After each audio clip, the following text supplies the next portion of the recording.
10 ans. Et un compte en Suisse.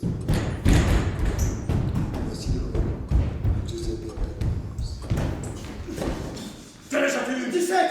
Je voulais pas le tuer, monsieur le juge. Je l'ai pas fait exprès, je le jure. Calme-toi, je pose les questions, tu réponds. Chaque chose en son temps. Tu as déjà été en prison? Oui, 3 fois. Pourquoi? Tentative de vol et vol. Tu drogues? Non, jamais. Tu es homosexuel? Non, monsieur le juge. Tu couches avec des hommes? Il y en a qui me cherchent, monsieur le juge. Mais tu fais le tapin dans les jardins de la Piazza del Cinquecento! Non, monsieur le juge, pas de tapas, c'est pas vrai. Tu étais dans les jardins ce soir-là! Non. J'étais avec 3 copains. On voulait aller au cinéma, au Moderno. Et puis juste il est arrivé et il m'a proposé de faire un tour avec sa bagnole, une Giulietta. Alors j'ai dit oui à cause de la voiture. T'as proposé combien? Réponds! On s'est entendu pour 20 000 livres. J'en avais besoin pour ma Vespa. Tu n'es pas homosexuel, tu ne fais pas le tapin, alors il t'arrive seulement de te faire un peu payer pour te promener la nuit avec tes hommes! La presse du jour, votre honneur. Le responsable du Parti communiste a déclaré, apprenant la nouvelle, enfin, ils n'auront plus dans les journaux. Officiellement, le parti organise des obsèques, publie des tracts et des affiches disant que le peuple romain exprime sa douleur et sa détresse devant la fin tragique et violente de Pasolini, des artistes érudits. Mais épargnez-moi la suite, tenez-moi au courant. Manifestation de rue, autre réaction au déroulement des obsèques.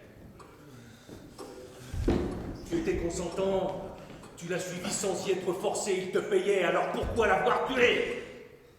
Il était violent avec moi. Il a voulu que je fasse la femme. J'ai eu peur. Un petit gars de 17 ans contre un homme adulte qui le menace dans un endroit désert. Bah, tu répéteras cette phrase à ton avocat! À moi, tu vas dire la vérité! C'est la vérité. Il a pris un bâton, j'ai essayé de fuir, j'ai glissé. Il m'a frappé à la tête, au front, au genou. Je lui ai donné 2 coups de genou dans le ventre, mais il continuait à crier. Alors je l'ai pris son bâton et j'ai frappé sur sa tête. Il est tombé à terre. J'ai entendu râler, j'ai eu peur. J'ai sauté dans la voiture et j'ai démarré à toute vitesse, c'est tout. Tu as démarré et... Je me souviens pas. J'avais les yeux couverts de sang. Je me souviens pas si en partant j'ai écrasé Pasolini. Ça fait du bruit, hein, le écrase. Plusieurs détails laissent à penser que tu n'étais pas seul contre Pasolini. Des empreintes de souliers qui ne sont ni les tiennes, ni les siennes. D'autres gens auraient pu passer par là, des amoureux. Pourquoi pas? Mais comment se fait-il qu'il n'y ait pas de sang sur tes vêtements alors que Pasolini est couvert de blessures? Je me suis lavé à un point d'eau. Pourquoi pas? Mais il n'y avait pas de trace de sang dans ce fameux point d'eau. Tu entends? Pas de sang dans ce fameux point d'eau. Peu de sang, beaucoup d'eau, le sang sera dilué. Pourquoi pas? Tu l'as tué avec une planche et un bâton? Oui. Qu'as-tu fait ensuite de cette planche et de ce bâton? Je les ai jetés. On les a retrouvés à 56 mètres et 90 mètres du cadavre. Ça fait un peu loin. Qui les a déplacés? Qu'as-tu fait entre le moment du crime et celui de ton arrestation? J'ai pris la voiture et je suis parti au hasard. Pourquoi pas? Mais il ne faut qu'une demi-heure pour se rendre à l'endroit où tu as été arrêté par un simple contrôle de police 1 heure après le meurtre. La demi-heure inexpliquée dans ton emploi du temps ne se serait-elle pas passée à discuter avec tes complices? Réponds! Une dénonciation anonyme parle d'une voiture de Catane avec 4 personnes à bord qui auraient suivi la voiture de Pasolini le soir de crime. Tu entends? Tu n'as rien à dire là-dessus?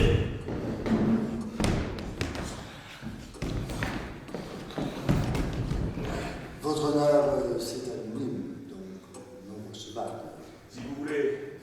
Enfin, on a trouvé un tricot vert et une semelle orthopédique dans le coffre de la voiture de la victime, qui, selon la cousine de Pasolini, n'y était pas la veille du crime. Je te pose à nouveau la question, Pelozzi. Étais-tu seul contre Pasolini? Votre honneur, songez au scandale. Si nous laissons entendre qu'il est mort, victime d'un complot, le gouvernement a expressément recommandé d'éviter tout risque d'agitation sociale et de scandale à propos de cette affaire. Pelozzi est prêt à tout prendre sur lui. Pourquoi ne pas s'en tenir à ses aveux? Pour la dernière fois, Pelozzi réfléchit et répond. Étais-tu seul contre Pasolini? Je dois te dire, petit, si tu étais seul, c'est un homicide involontaire. Tu t'en tires avec 10 ans. Mais si vous étiez plusieurs, c'est un assassinat. Ça va chercher beaucoup plus. J'étais seul, monsieur le juge.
Un professeur accusé d'immoralité. Messaggero Veneto du 28 octobre 48. Une grave dénonciation a été déposée devant l'autorité judiciaire à charge du docteur S. Lettre Pasolini, connu dans le Frioul pour une certaine activité poétique et littéraire. Pasolini aurait incité à accomplir des actes obscènes sur sa propre personne, les dénommés ZG 15 ans, SP 16 ans et SR 16 ans, tous du hameau de Ramuccello. Pasolini a déclaré que ce soir-là, il avait bu et que par conséquent, certains détails lui échappaient.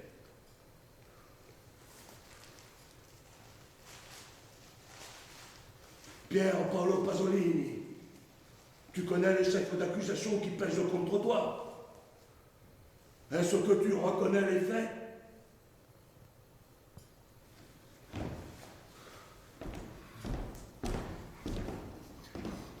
Ta conduite compromet le parti dans l'opinion des travailleurs. Le service du prolétariat est incompatible avec la pratique d'un fils bourgeois.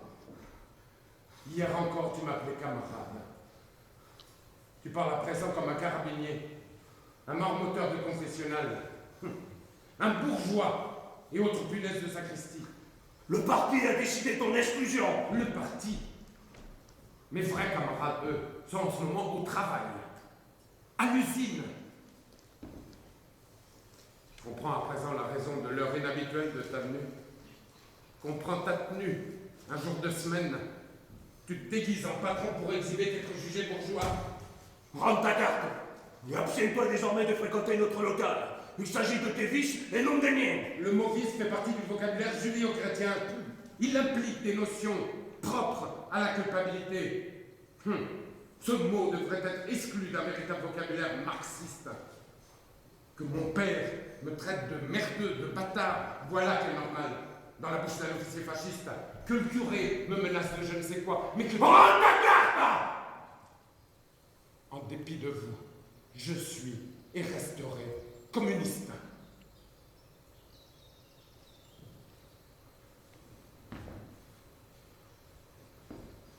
Monsieur Pasolini, pour cause d'indignité morale, vous n'êtes plus membre du parti.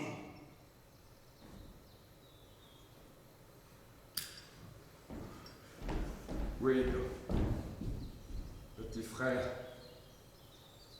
je renie les blêmes moralistes qui ont fait du socialisme un catholicisme tout aussi ennuyeux.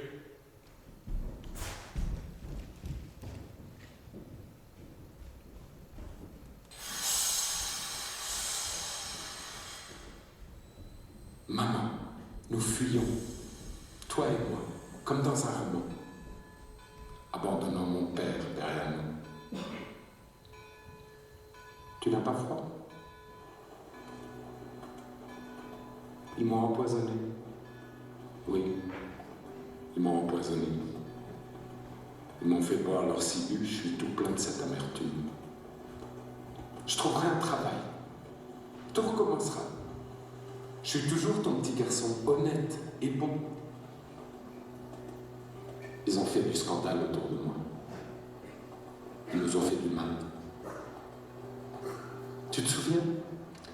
Un jour, tu me citais Saint Paul.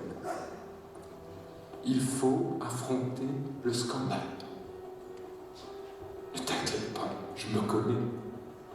Je suis né pour être équilibré, serein, pour jouer au football. Je suis comme un arbre de notre frioul. Je serai ta consolation, ton fils modèle. Oui, je sais, ne proteste pas. Laisse-moi te dire ces choses pour la première et la dernière fois. L'amour que tu me portes est une forme d'esclavage. Si, je le sais. Je sais ce que je dis. Nous partons, maman. Nous laissons la douceur des cloches de Sicile. Nous quittons ces fermes, ces champs coupés de canaux, ces enclos, ces hameaux tristes aux masures de chaux et toutes les odeurs de carrelage lavé, de murs chauffés par le soleil, de mûriers secs, de primes verts humides et de sureaux, et les cris du fripier ambulant et du marchand d'olives. Plus jamais nous ne serons au printemps sous les arbres du jardin, en train de manger des cerises, dans un monde en paix. Je sais à quoi tu penses. C'est la seule chose que nous n'abandonnons pas.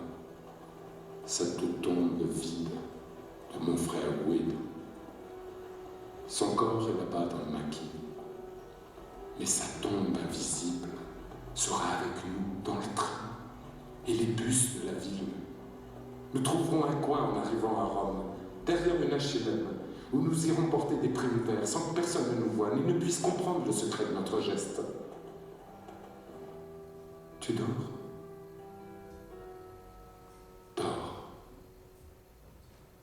Je te réveillerai quand le train de Rome sera là. Dors. Je travaillerai et cette vie nouvelle avec toi me sera si légère. Dors. Maman, dors.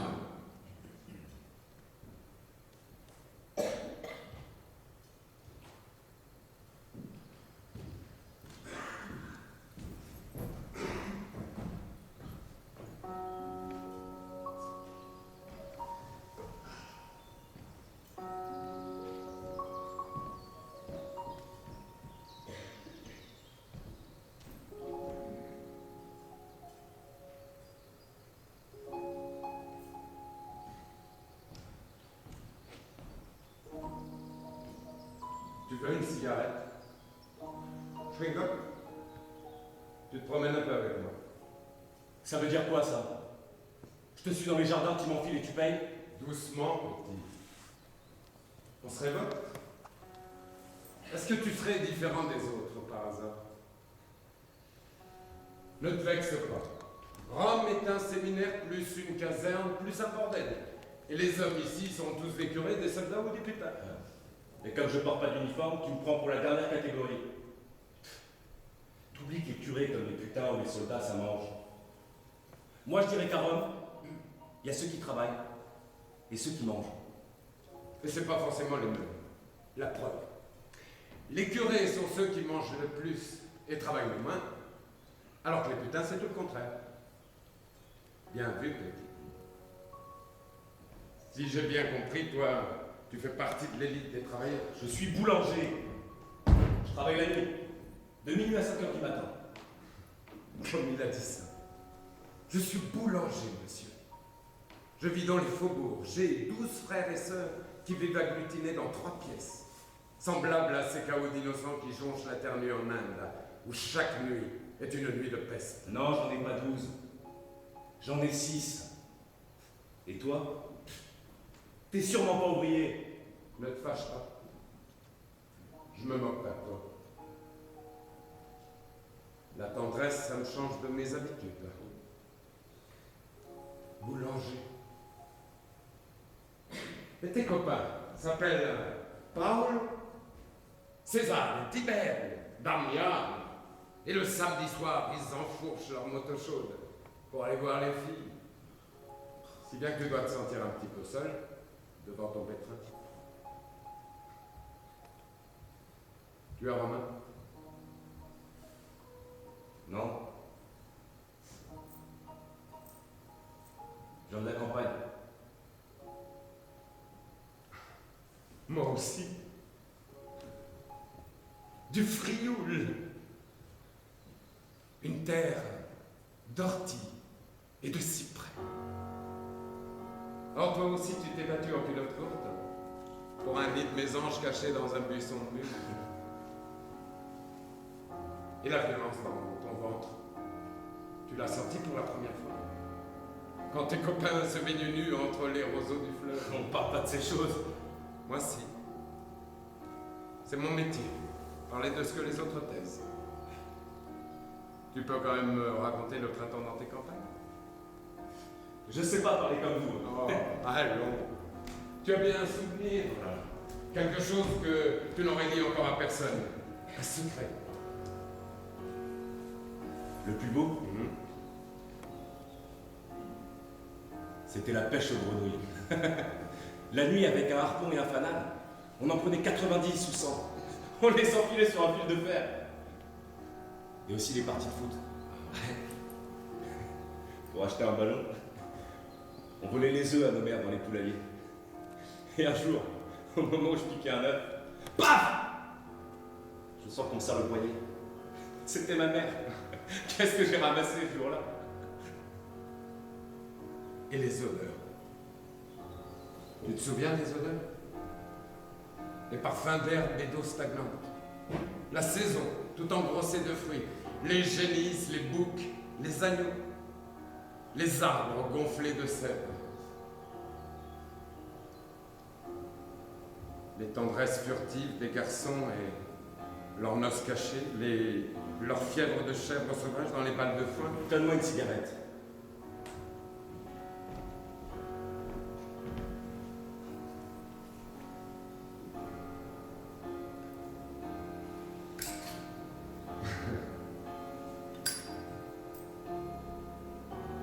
Comment tu t'appelles? Je m'appelle Pierre, monsieur. Non, c'est pas vrai. Je m'appelle Paul. Non, c'est pas vrai. Je m'appelle Pierre Paul. Et il faut que je me débrouille avec cette cohabitation-là. Pierre vivant maritalement avec Paolo, et tout ça dans l'espace si exigu de mon petit corps. Pierre, c'est le fondateur, le pilier, le déluge d'eau bénite répandu sur le monde. Pierre, c'est mon père, officier fasciste. Alors que Paolo, c'est autre chose. Voilà comment je m'appelle, monsieur. Pierre le Seigneur et Paolo le Marginal. Et toi? Moi? Oui. C'est Ninetto, tout simplement. Ninette. Ça me plaît. C'est ta mère qui t'a donné ces cheveux. Je sais pas. Tout le monde dit que je ressemble à mon père. J'ai envie de t'embrasser. Non, Pourquoi? je sais pas, parce que non, c'est tout. Parce que... tout de suite... ce serait trop comme d'habitude. Mais il n'y a rien comme d'habitude. Il y a 2 ans que je suis à Rome.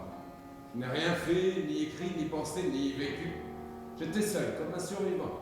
Je me traînais sur une route absurde comme un enfant qui n'a plus de maison et je n'en rencontrais que des soldats, des curés ou des putains. Toujours les mêmes robots mélancoliques. Et ce soir, toi, Je dois partir. Je travaille dans 1 heure. tu reviendras.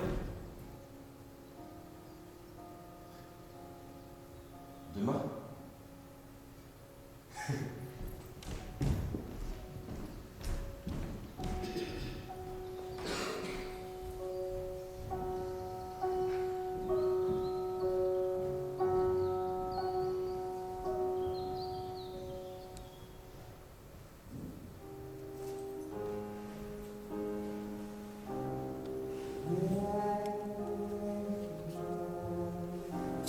Ils regagnèrent le centre, entre les maisons peintes de vert, de bleu, de rouge, de noir, et désormais plongées dans l'obscurité.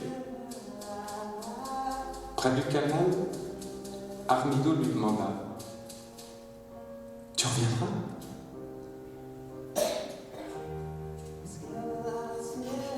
Il était ému. Il était quasiment sur le point de pleurer. À l'idée qu'il ne reverrait peut-être jamais son nouvel ami.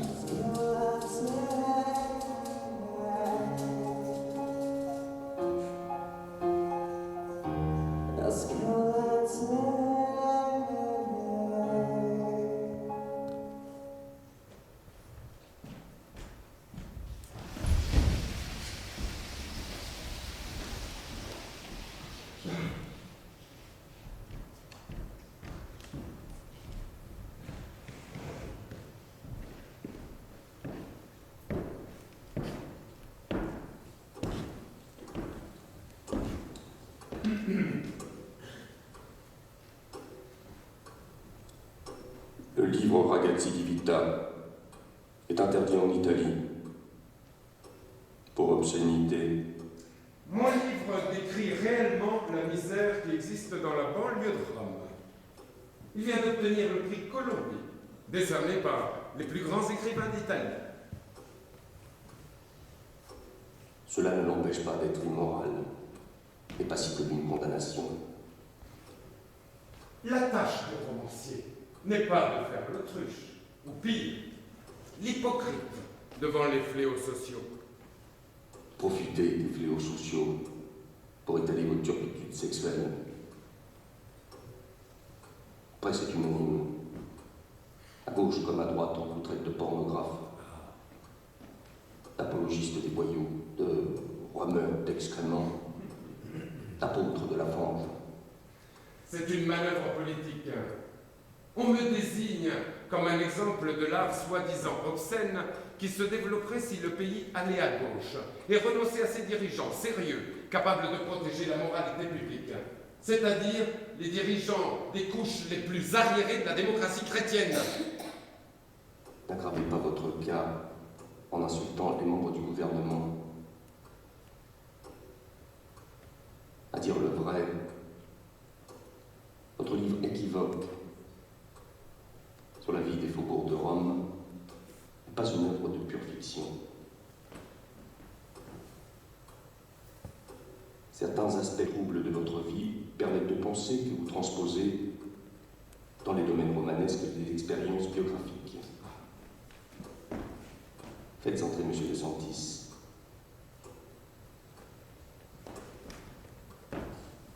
Jurez-vous de dire la vérité, toute la vérité et rien que la vérité, dites je le jure. Je le jure. Veuillez exposer les faits qui justifient votre plainte. J'étais tout seul dans le poste à essence de mon frère. C'était le 18 novembre à 3h de l'après-midi. Un inconnu est entré, coiffé d'un chapeau noir. C'était lui.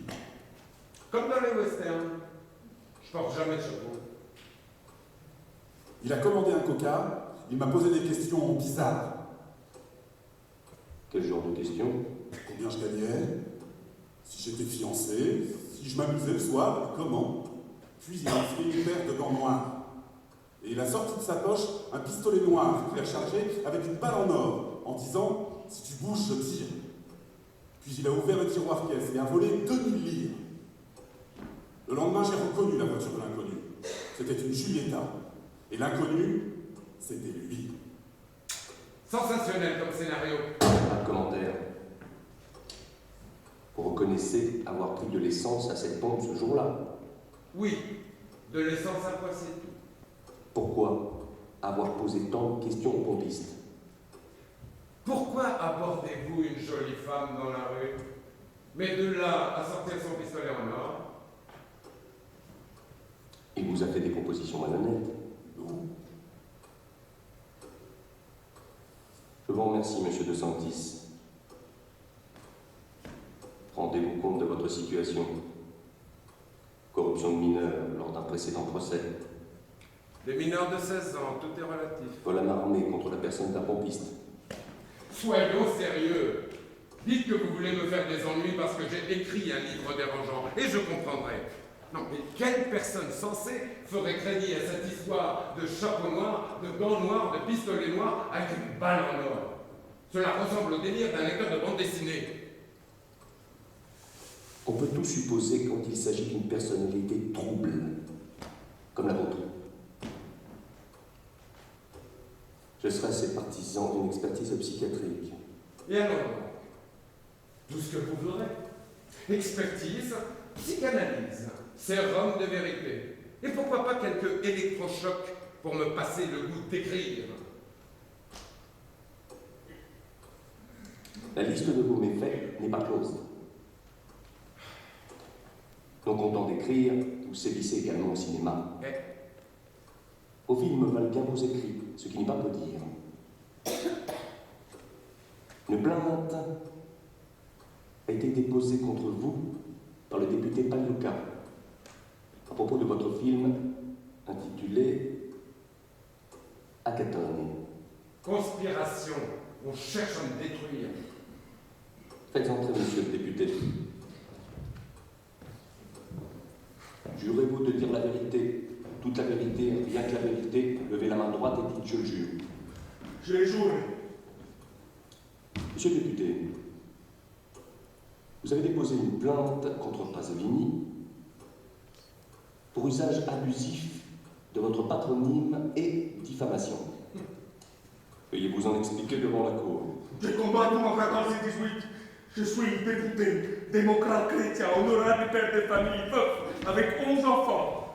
Quant à Pasolini, je ne jetterai pas de lumière sur sa vie intime par générosité.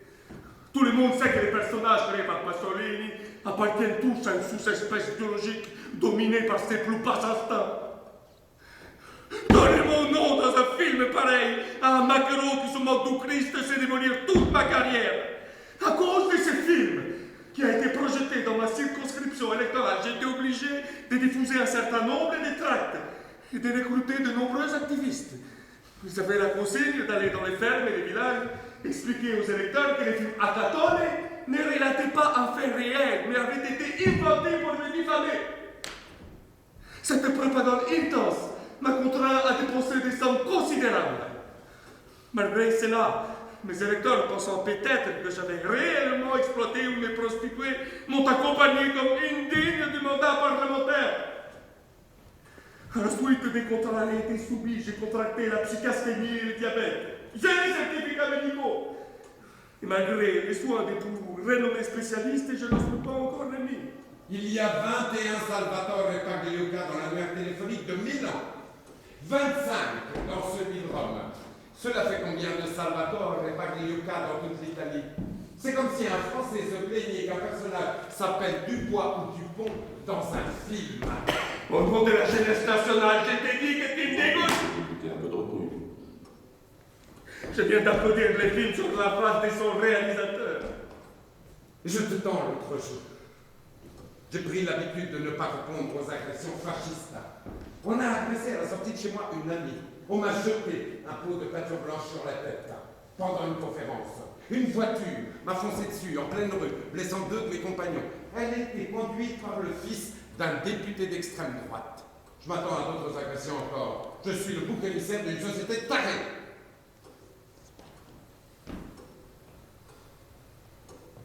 Allons donc. Pas de paranoïa. Le film Acatone sera interdit aux moins de 18 ans, conformément à la loi Rocco. La loi Rocco est une loi fasciste, tombée en désuétude. En désuétude ne signifie pas aboli.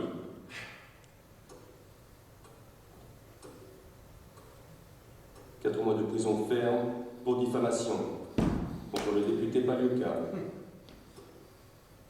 Concernant l'affaire De Sanctis, nous attendrons l'expertise psychiatrique.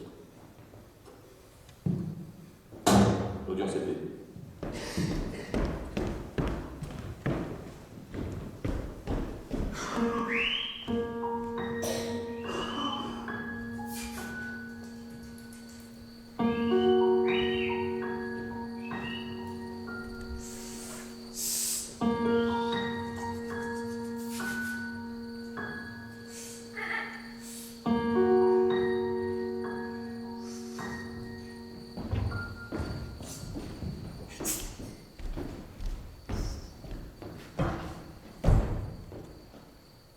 Bah quoi? J'ai des anneaux dans les trous de nez, tête.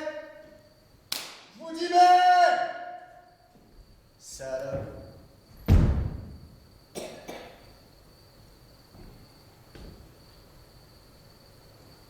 Je voulais les tringler, elles ont pas voulu, les vaches.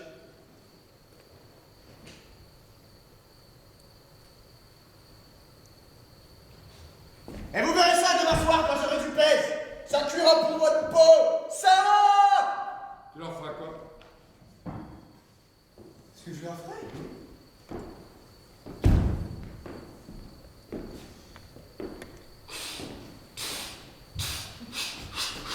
Elles en prendront pour leur cul. Ah, je me sens drôlement allumé là. J'en sens très bien une de gonzesse de la Via Veneto, si j'avais du fric. Eh dis donc, machin chouette, tu m'achèterais pas ce stylo? Tu l'as fauché à qui? Ah, un gosse, sur le circulaire. Va savoir à qui il l'avait piqué. Je te laisse pour 10 000 livres. Une affaire. Quelle heure ça peut bien être? Vers les minuit. J'ai pas besoin de stylo. Ça se fait tard. Ouais. Pas une heure pour les ploucs. J'ai des copains, ils puent l'usine. Ils rentrent dans la carrette. Ils bouffent, ils spiotent, et le lendemain on remet ça. Hé, dans le 36e dessous, les gars! Eh, dis donc, machin chouette, tu t'appelles comment? Pierre-Paolo Pasolini. Moi, c'est Giuseppe Pelozzi Pino. Mais on m'appelle la Lana.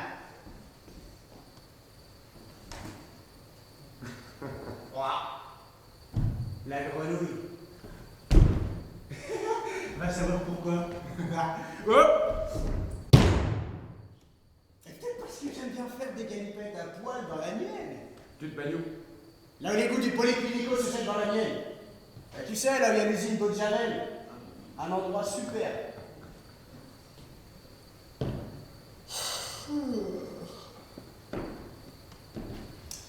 Bon. Et là, je crois que je vais le pioter, hein. Je roupille debout. On va pas rester là jusqu'à 3 plombs. Tu fumes?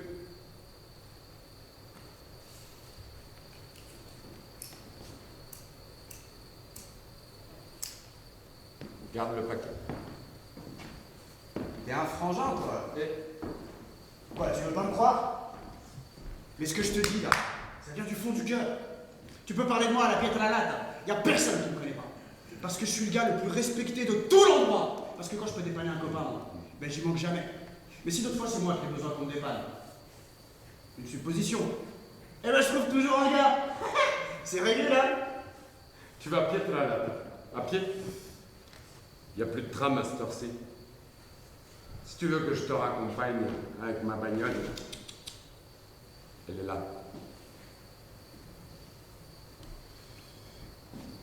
Une Giulietta. Elle t'es pas fauché toi, dis, hein? Oh, jette-moi ça, hein. Super cette chiotte. En route? T'es un mec bien, toi. C'est pas toi qui aurais trinqué deux berges à la Bible, T'as fait de la donne? Deux berges, pour une connerie. Qu'ils aillent se faire enculer les vaches.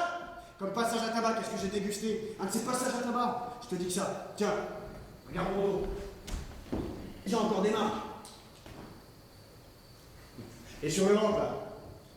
Ils y allaient avec leur cravache. Parfaitement, mon gars. Avec leur cravache. Tiens, jette-moi ça. Tu charries, on voit rien du tout. Quoi? Jette mieux que ça, là.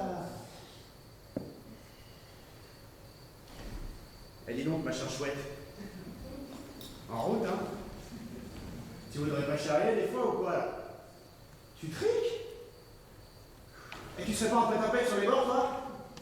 Hein? Depuis le temps que tu me colles des coups d'œil comme des timbres-poste, tu serais pas un peu allumé? Je connais des PD, moi. Des fils de putain qui font le tapin près des Listrinita dei Monti. Ils sont coiffés à la Lolo Brigida. Il y en a un qui se fait appeler la femme du peuple. Et l'autre, l'impératrice. Qu'est-ce que tu fais avec eux? Les gars, qu'est-ce que tu crois? Je suis pas une ventouse, moi. Enculé de leur mère, j'ai jamais cassé un PD. Même pour je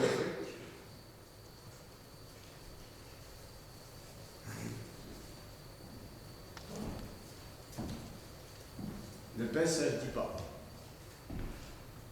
Le PES, faut pas cracher dessus quand ça se présente. Mais je suis pas une tante. Bravo. Ouais, dis donc, tête de là. Pas question de me rouler des peines. Je suis pas une gonzesse, moi. Le PES d'abord. Ou je me triste.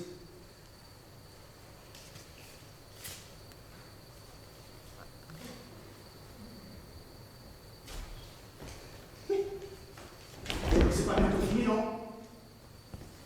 Un peu plus et je te fous une tête, là. Bon. Juste comme ça. La bouche fermée. Eh, fais gaffe. Tu touches pas mon cul. Je veux bien tirer ma crampe. Mais tu touches pas mon cul.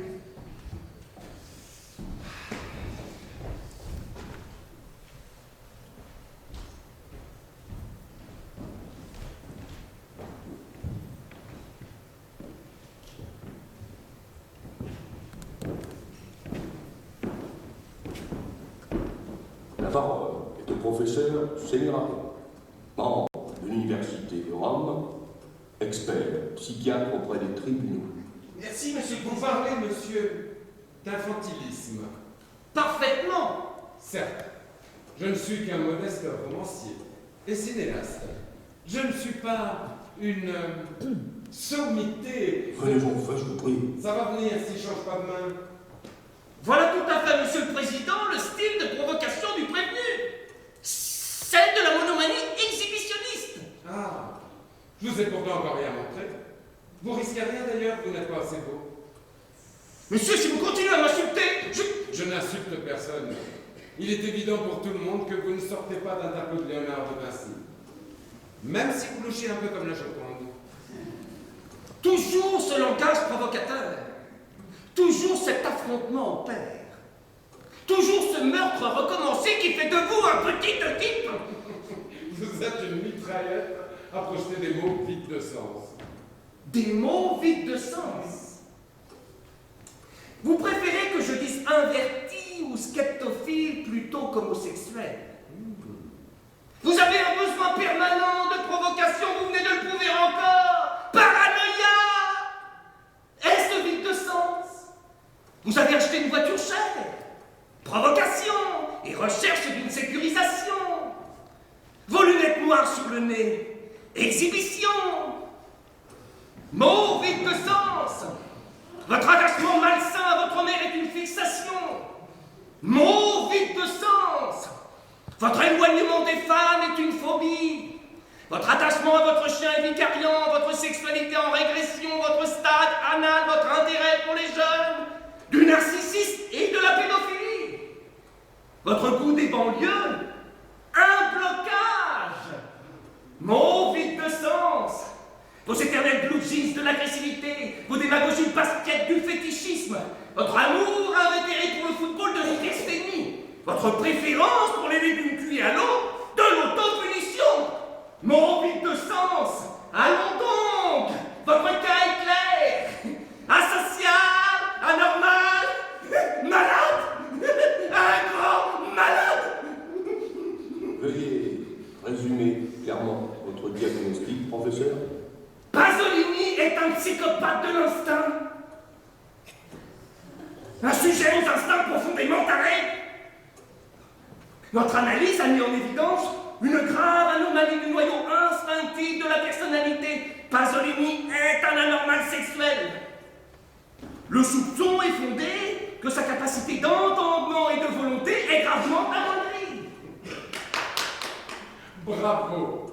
Demandez donc qu'on enferme avec moi tous ceux qui ont aimé mes livres et mes films. Le jury du prix Columbia où siègent les écrivains les plus réputés d'Italie. Vous êtes si profondément anormal que vous acceptez votre anormalité en toute conscience, au point de vous montrer incapable de la considérer comme telle. N'oubliez pas non plus d'enfermer tous ceux qui sont porteurs de blue jeans, tous les célibataires, tous les propriétaires de chiens, tous les joueurs de football. Et s'il reste un seul homme normal dans toute l'Italie, ça sera vous peut-être.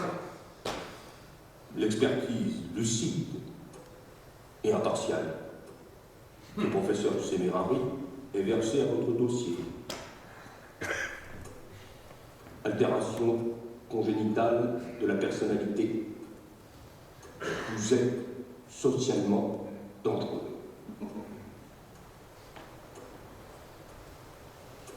Pour l'affaire Santis, je vous condamne à 15 jours d'emprisonnement, plus 5 jours pour port illégal de pistolet et 10 000 livres de contravention pour absence de déclaration de pistolet.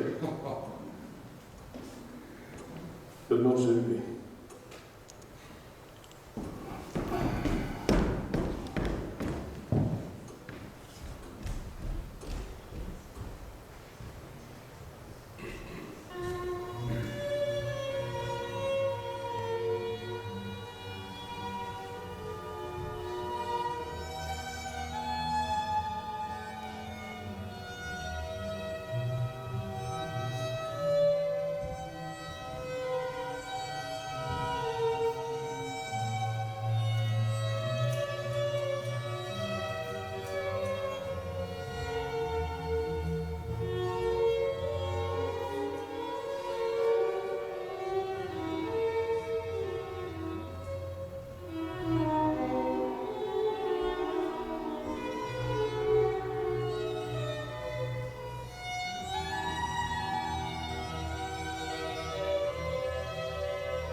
Je n'arrive pas à pactiser avec le monde. Je suis un homme contre. Parfois, seul dans ma voiture qui file sur les autoroutes, je regarde le canal de Fiumicino. Les pêcheurs couverts de laine. Un accident, avec une maigre foule autour, et les 1000 moucherons que la mort envoie sur mon pare-brise me font penser que bientôt va mourir cette idée de l'homme qu'on peut encore voir dans les petits matins de l'Italie ou de l'Inde, tout entier à son travail. Avec un petit bœuf ou un cheval qu'il aime bien, dans un petit enclos, dans un petit champ perdu, dans l'infini d'un rivage ou d'une vallée. Petit homme qui laboure et qui sème et qui cueille dans le verger fruits rouges et jaunes de la saison. Cet homme qui refait dans l'infinie prison nublée, sous le soleil impur ou divinement vierge, toujours les mêmes gestes, et qui, refaisant ces gestes, recrée ainsi son propre Père sur la terre. Je pleure sur cette image, qu'en avance sur les siècles, je vois s'effacer petit à petit le monde. Tu dors? Moi je ne peux pas dormir. Des failles s'ouvrent dans ma tête, hémorragie d'images, des blocs visuels juste à poser, visages, corps, rue, place, baraque, fragments de bâtiments, parois noircies des gratte-ciel, la boue, les champs de banlieue jonchés de briques et d'ordures, la lumière enivrante. Tout prend un aspect absolu et paradisiaque. Buongiorno, angelo mio, je veux mourir avant toi.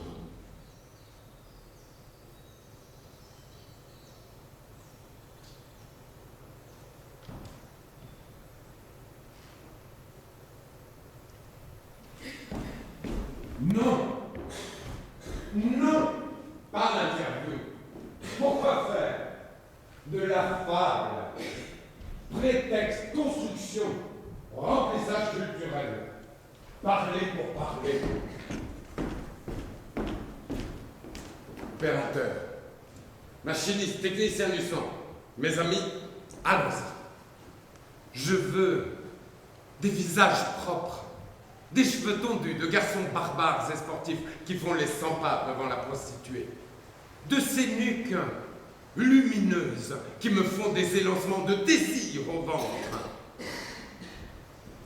Moteur. Gros plan sur le père qui tend son usine.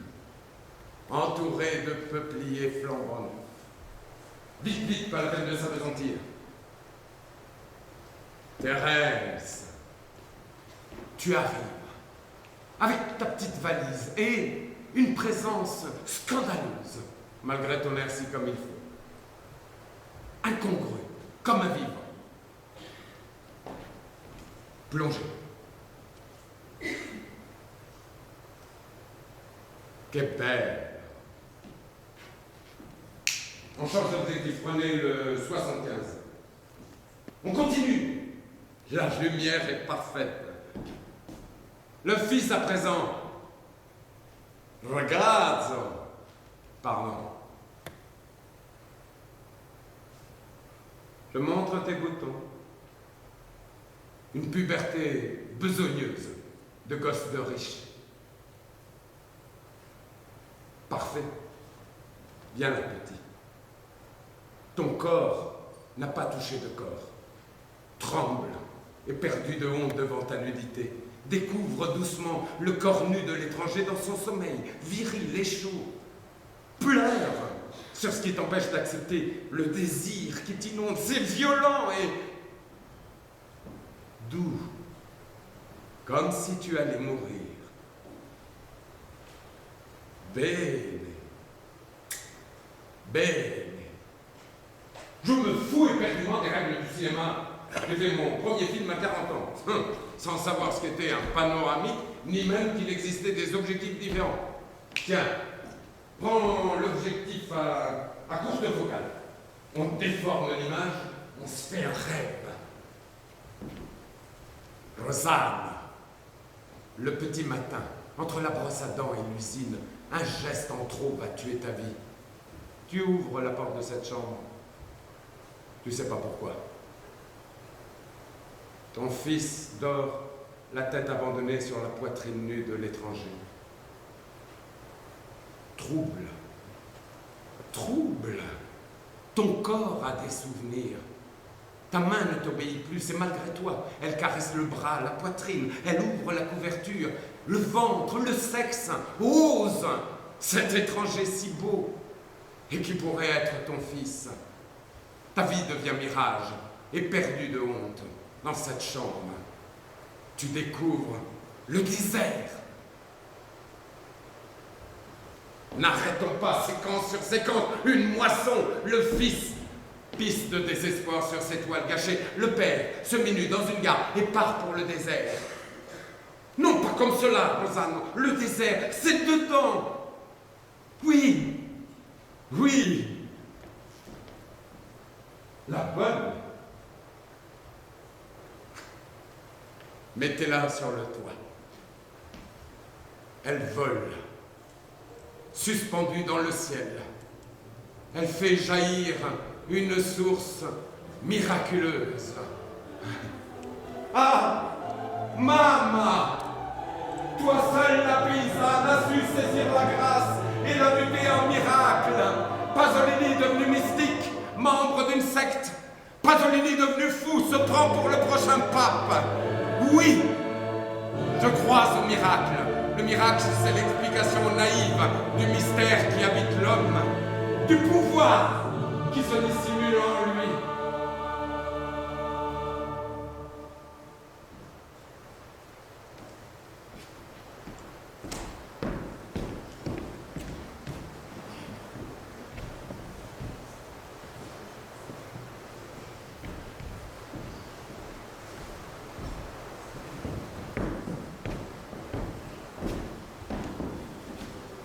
Séquestre de votre dernier film Théorème vient d'être ordonné pour obscénité. La parole est à monsieur le procureur de Nantes. Je vais souvent au cinéma, notamment quand il s'agit de films scabreux, pour me rendre compte de la contenu. Dernièrement, j'ai porté plainte contre Chaud de Proie. Théorème a suscité en moi un profond sentiment de mortification. Vous rapprochez sans cesse et artificiellement les concepts les plus sacrés avec les actes les plus déconcertants, les plus obscènes, les plus scabreux, les plus repoussants. Rien de métaphysique ni de spirituel, une obsession du sexe. La séduction de la domestique, la profanation de l'image de la mère, la dénudation de l'homme, l'étreinte, le déboutonnage du pantalon, les deux garçons et le vieillard, les organes masculins complètement exposés, on les voit. Le requiem de Mozart qui accompagne les scènes sexuelles, les versets de la Bible coupés par des allaitements de bêtes en rythme. On n'a jamais projeté en Italie un film plus pervertisseur, plus crasseux, une pourriture de la première à la dernière séquence. J'ai reçu ce matin un télégramme. Le film Théorème vient d'obtenir le prix de l'Office catholique du cinéma. C'est une plaisanterie. Cette exposition permanente de ventre masculin, c'était détectable dans quel génitaux le prix. Je ne vous crois pas. Tenez. Mais en gros, on jette des fruits pourris sur l'écran. À Pérouse, la séance est interrompue par le scandale. À Trévise, l'évêque, vous entendez, l'évêque monte en chair pour fustiger votre immoralité. À Milan, une jeune maman a quitté la salle hébétée. Elle est restée plusieurs jours en état de choc. À Rome, une sœur missionnaire du Sacré-Cœur a vomi en sortant du cinéma. Coït à l'enfant, accouplement sodomite entre conjoints, a-t-elle déclaré. En Sicile, un prêtre a été appelé pour bénir l'écran souillé par vos obscénités. Parlez, vous êtes ici pour vous expliquer. Je dis mon heure de gaieté. Incitation à la débauche, incitation à la haine entre les classes sociales, outrage à la religion, apologie du crime et de la perversité. Ça vous fait rire? Oui, que des gens sérieux, entre deux messes, vous dictent votre propre vérité au téléphone, me fait mourir de rire. Ne cherchez pas à détourner le débat. J'ai parlé parce que je représente la plupart de ceux qui subissent vos films. Je pense à mes fils qui le verront peut-être et j'ai honte. Mais il s'agit nullement de moi, c'est vous qui êtes aujourd'hui devant le tribunal. En êtes-vous sûr? Accusation. Procès, procès, procès. Je refuse, je refuse. Tout échange d'arguments est dégradant.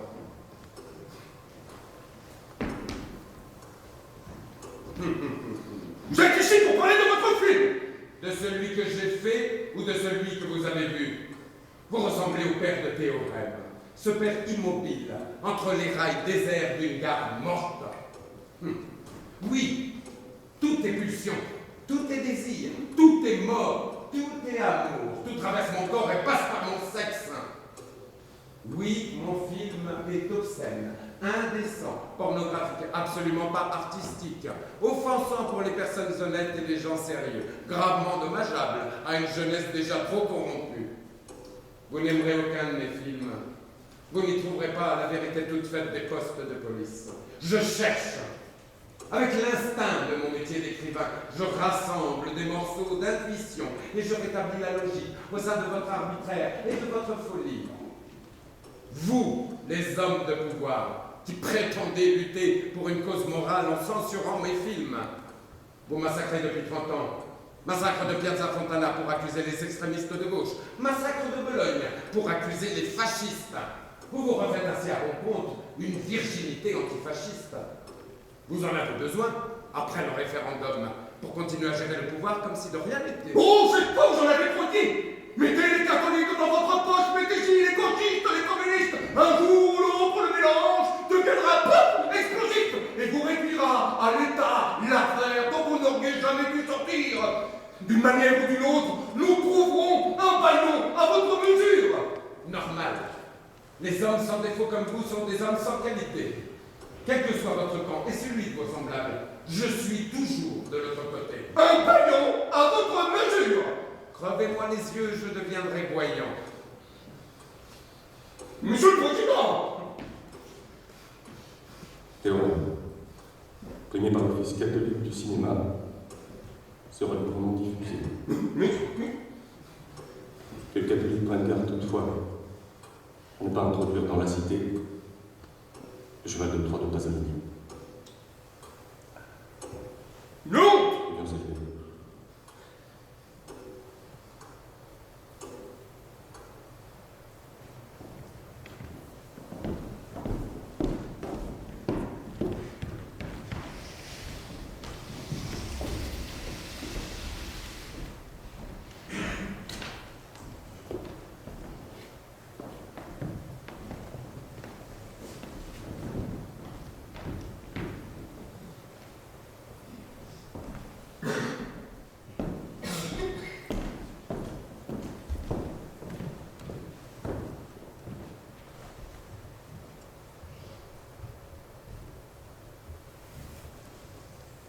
J'en peux plus, Paolo! Les pots de peinture sur la tête, les heures entières à t'attendre au tribunal, les bagnoles qui nous foncent dessus, les fachos avec leurs chaînes, j'en ai marre! Vous verrez, donc. Tu connais pas la dernière, ils viennent de saisir Canterbury. Normal. Roman, procès, article, procès, film, procès, c'est une tradition. 33 procès en 20 ans, un tunnel. Je voudrais leur dire, prêtre, prof, patron, vous avez eu tort de me livrer à la justice. Je comprends pas vos lois, je suis brut. Ne commence pas ton siècle! Ça sert à rien! On dirait que ça te fait plaisir d'être interdit. Mais ils finissent toujours par autoriser mes films, mais c'est pas eux. Pire que la censure, il y a la tolérance. Ils cherchent la pornographie. Ils ne voient jamais l'amour. Jamais la beauté des visages, des marins, des manœuvres, des moines. La beauté de ton visage, qui plisse des yeux de ce rire coquin pour abolir toute règle de vie. Ils comprennent pas les miracles. Je place l'homme au centre de toute perspective, comme les peintres du Trecento, Giotto, Masaccio, Pontormo. Mais pas besoin de savoir tout ça pour aimer tes films. Je connais rien, moi. Et j'aime tes films. Si on t'autorise, ça te plaît pas. Si on te censure, ça te plaît pas. Tu te crois supérieur à tout le monde. Je ne méprise personne. C'est contre ma nature qu'est de toujours pressentir en chacun sa profonde part de mystère. Mais depuis 20 ans, les culs bénis, les souffleurs de haine, les requins d'après sa sensation me traitent de pornographe, d'apôtre de la fange, de remueur d'excréments. En réalité, qu'est-ce que j'ai été? Un nomade, contraint de quitter son village et son parti. Un chômeur, nourri par sa mère qui faisait des ménages. À présent, je sais qu'un poète peut écrire de très belles poésies simplement parce qu'il n'a plus un sou en poche. Ou pire, pour s'acheter une Alfa Romeo. De quoi tu te plains? Tu regardes tout avec tes putains de lunettes noires. Je suis là, moi. J'existe. Je te regarde. Je t'aime. aussi ta voiture, ton appartement, ta terrasse fleurie, tout ce luxe, cette lumière. Mais tais-toi! Tu es en train de déclarer toi-même que la vie n'a de valeur qu'à travers les biens matériels. Et certes, l'essentiel pour le petit couple de la télé n'est pas d'aller à la messe tous les dimanches matins, mais bien d'y aller en Fiat 600. Il y a un rebut d'humanité dans tout ça. C'est l'avènement du temps de la bête. Nous préparons l'apocalypse du capital. Oui, mais la vie, le soleil, les arbres, ce qui est bon à manger, à mort de la vie, quoi.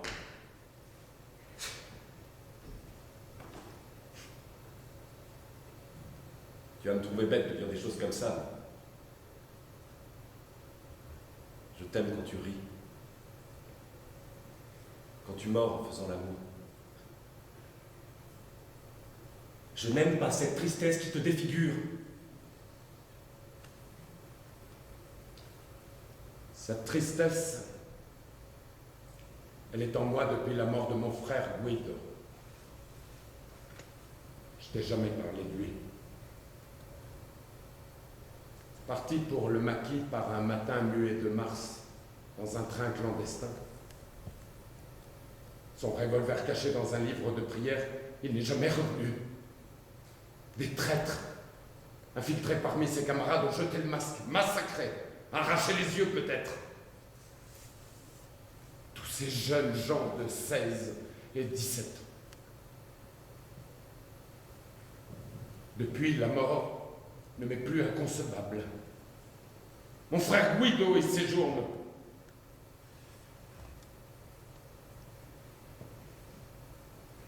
Durant 15 ans, on a dormi dans la même chambre et mangé à la même table.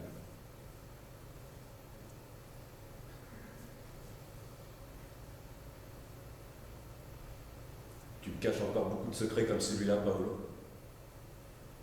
Non. C'était le dernier. Je te le donne. Je me sens triste à mourir. Je suis le dissident de tout le monde. Un hérétique, un indésirable absolu. Le minoritaire de toutes les minorités. Cette Italietta, ce pays de gendarmes, me tourmente, me poursuit, me lynche depuis plus de 20 ans.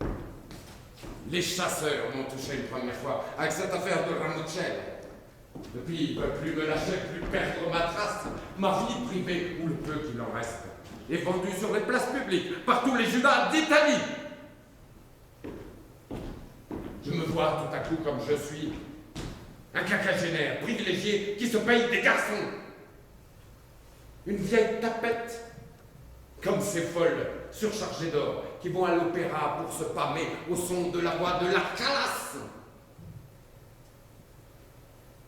Elle et moi, on nous a transformés en monstres. Je suis une branche morte. Je dois continuer éternellement contre, à prétendre, à vouloir, à m'identifier avec le différent. Oui, j'ai une autre vie. Oui, je suis différent. Et cette différence n'est pas une maladie, mais une soif de connaissance. Pourquoi tu me regardes comme ça, Ninette?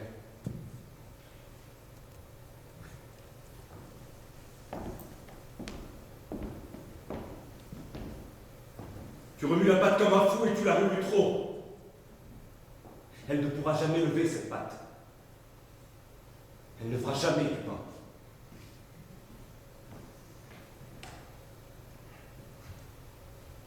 Encore une fois, tu as raison. Je n'ai jamais fait un film digne de ce nom. Trop d'inquiétude enlève de la force. Tu seras mon levain boulanger. Tu vois, j'ai même un peu d'humour. Il m'est venu insidieusement comme une forme de sagesse. Avant, je ne pouvais pas rire de ces choses. Elles me faisaient trop mal. Et à présent que j'en ris, je me dis que je vis et je me détache. Tu as souvent un désir de fils. Tu me dis que je suis un peu comme ton fils. Peut-être il te manque cette tendresse-là.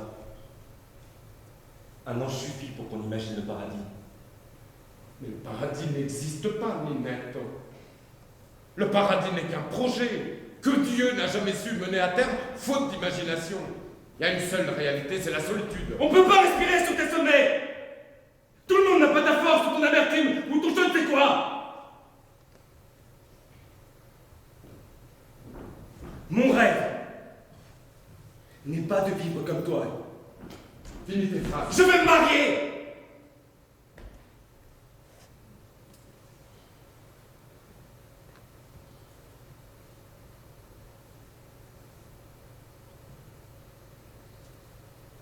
Ne te quitte pas, Pier Paolo.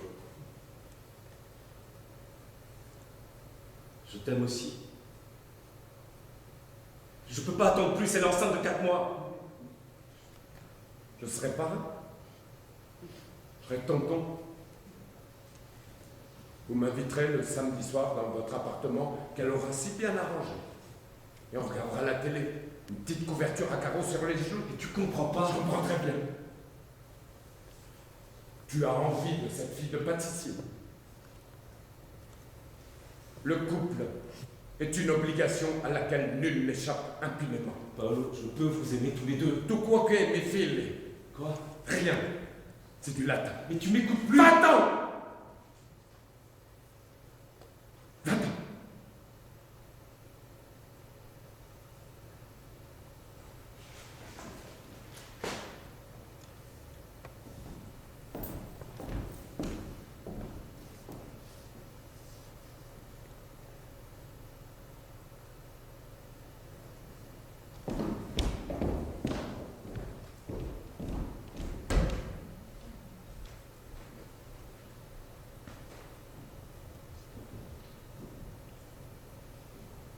Un film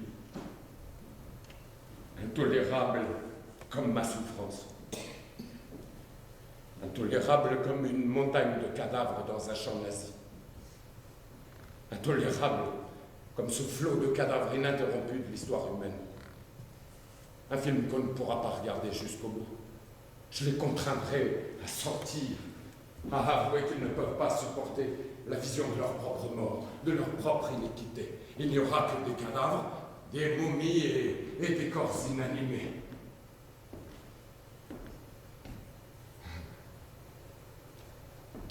Le sexe sera présent aussi pour signifier la commercialisation et l'aliénation des corps. Des étrons sanguinolents dans des assiettes de porcelaine et l'œil froidement arraché qui pend encore sanguinolent au bout d'une nerf optique. Le sang jaillissant du cœur chevelu qu'on arrache doucement. Plus de destin, plus de magie, plus de mythe, plus aucun rituel de séduction. Simplement la progression glacée d'une machine de mort. Un stock de corps inanimés pour l'extraction de la jouissance des maîtres. Une logique implacable d'extermination.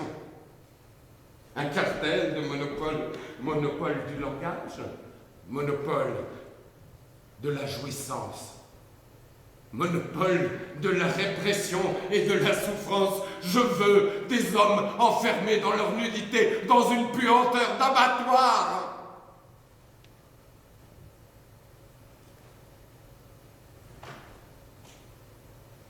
Maman.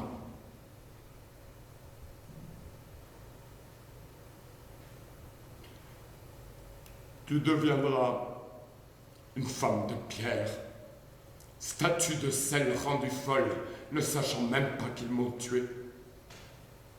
Tout pue la merde, tout pue la mort. Maman, je veux pas mourir.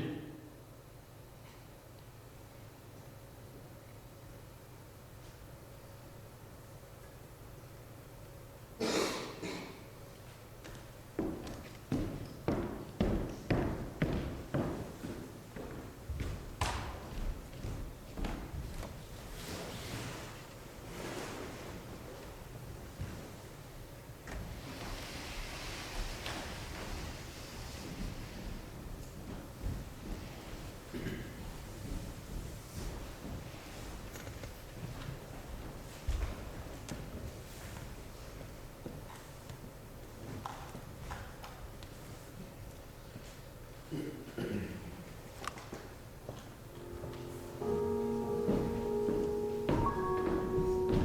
on va fêter chez toi? Non. À l'hôtel? Non. Oh mec, ça caille là. C'est plus le printemps. Eh, tu déconnes ou quoi? Je m'envoie pas en l'air dans la nature, on se les gèle. T'as bien une piole? Dans les salons, on peut pas faire l'amour. Et dans un lit non plus. Non mec! Et où alors? Ah, il faut un pré de banlieue, un bout de désert, la steppe, une plage. J'aime tes cheveux courts, ton visage de jeune fils, barbare et sportif.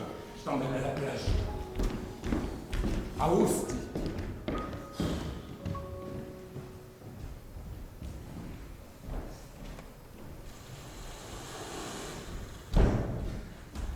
La mer?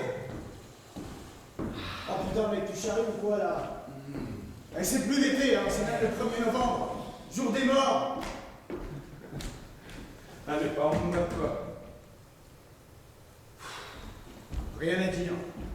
Où tu es? Via Tiburtina, tram 209 à partir de la gare. Ton boulot? Rien à dire. Chômeur? Des fois, oui. Mais sinon? Menuisier, garagiste, prison. C'est comment la tôle? Bon. Cellule, réfectoire, atelier, réfectoire, cellule.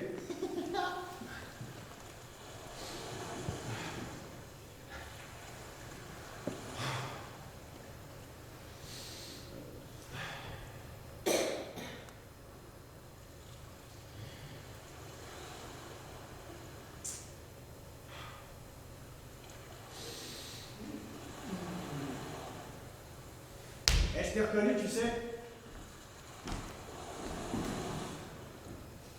T'es le type qui fait du cinoche. Eh.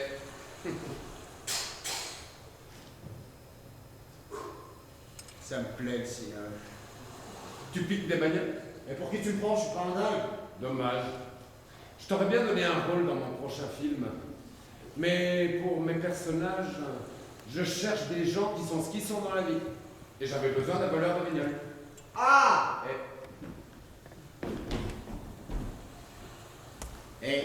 Remarque, je dis pas que ça m'est pas arrivé une fois ou deux. Hein.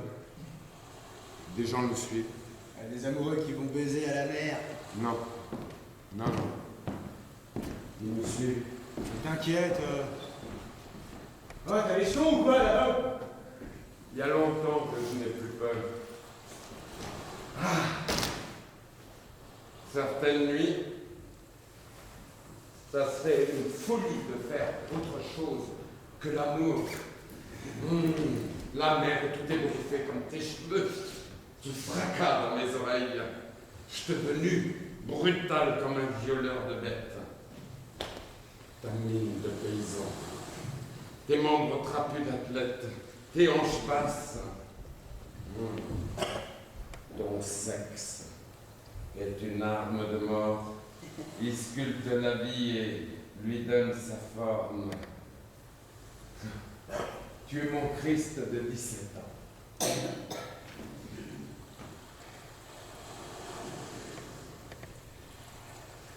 Mon issue de secours.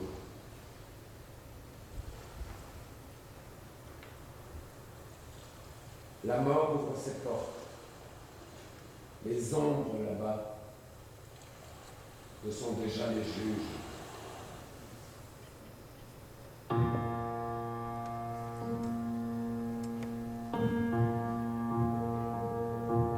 Pasolini gisait de tout son long à plat ventre, un bras sanglant écarté et l'autre caché sous le corps, cheveux poissés de sang, front égratigné et entaillé. Visage déformé par l'enflure, noir d'hématomes, bras, mains, également noirs d'hématomes et rouges de sang. Doigts de la main gauche fracturés et coupés, mâchoire gauche fracturée. Nez aplati et dévié vers la droite, oreille à demi coupée, celle de gauche pendante, arrachée. Blessures aux épaules, au thorax, au bras,